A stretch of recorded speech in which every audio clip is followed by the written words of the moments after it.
Good evening. With me here, I have Coach Macciocco. How are you feeling today? Good, how are you? I'm feeling great. I have a few questions regarding your team and how great you guys have been playing lately and what has contributed to you guys' success. Are you ready? Yeah, thank you for having me on. You're welcome. What are some of the biggest transitions you've had to make coaching a new team this year? I think getting all of your players to buy into a new system, a new style of play, a different energy level. We had a very interesting mix of newcomers and returners, and trying to get them to all kind of come together and build that team chemistry along with learning a new system has been quite a challenge. I think the girls have done a good job of working hard to buy into it. I think there was a little bit resistance along the way, but I think as the season progressed, they started to kind of buy in and understand what it takes to be successful. So. And that showed in the way you guys played going down the stretch. I've taken notice to the family-like relationship between you and your players, but how do you keep a solid balance between work and play? I think one of the most important things is that you have to show them that you're a human as well. If you make a mistake or you do something funny, laugh at it. Kind of show your true colors a little bit so that they understand that you're kind of going through this with them. Also, caring about your players is really, really important. Making sure that it's not just about basketball, it's about the bigger picture.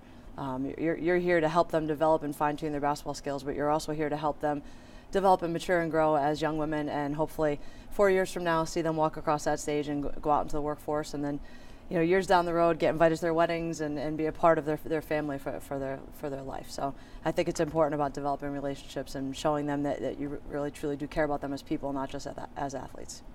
Thanks, Coach.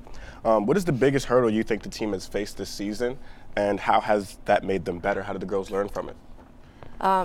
I think honestly probably the biggest hurdle is, like we talked about at the start, is really learning a new system, a new coaching style, a new style of play, trying to mix old players with new players, the focus that we started with was defensive minded, and I don't know that was something that they were used to. So I think change is always difficult for anyone, and for college age kids, I think that was probably the biggest hurdle is learning how to change and adapt as we went through the season. Your team has a game against Fairleigh Dickinson on the 16th. For you, what do you think are the keys to success and winning that?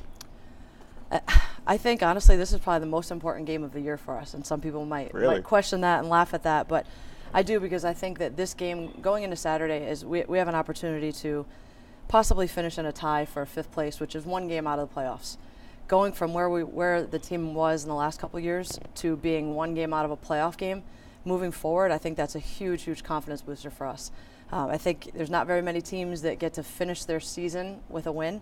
So if we go in there and we're able to finish that with a win on a high note, I think that's going to really help us propel in the future. And I think the key to going into this game is confidence, knowing that we were able to beat them at home, going in and defending. They're very, very quick and athletic, and making sure that we keep them out of the paint. And then winning every 50-50 ball and going in and working harder than they work, and coming out on top. And I think that could be a really, really big push for us for the future. Your girls really do epitomize everything that you're preaching right now. They really do with their play. Thank you. I appreciate that. But so many people do. Many people do not know the sacrifices that it takes for a student athlete to do what you ask them to do on a consistent basis daily. So what are these girls expected to do so that they can reach your expectations? I think aside from everybody kind of looks at an athletic program and says, okay, they go in and practice and they play games. There's so much more to that. There's watching film. There's doing individual skill work. There's twice a week strength and conditioning with our strength and conditioning coach. There's study hall for some of those student athletes. On top of all of that, think about all of the hours that they're putting into the academic side of it, the social side of it. Some of them have work-study jobs. Some of them have jobs outside of campus. So I think the amount of time and effort that they're putting into not only fine-tuning their athletic ability, but their academics and trying to balance that social life as well. So I think the time and effort that goes into it is really outstanding, but I do think it helps develop the leadership qualities that make them such outstanding hires when they go out into the workforce. Thank you very much. Your time is appreciated by me and the staff. Coach Macciocco, good luck with the next, and I hope you guys continue to do better. Well, thank you so much for having me on. I appreciate it. You're welcome.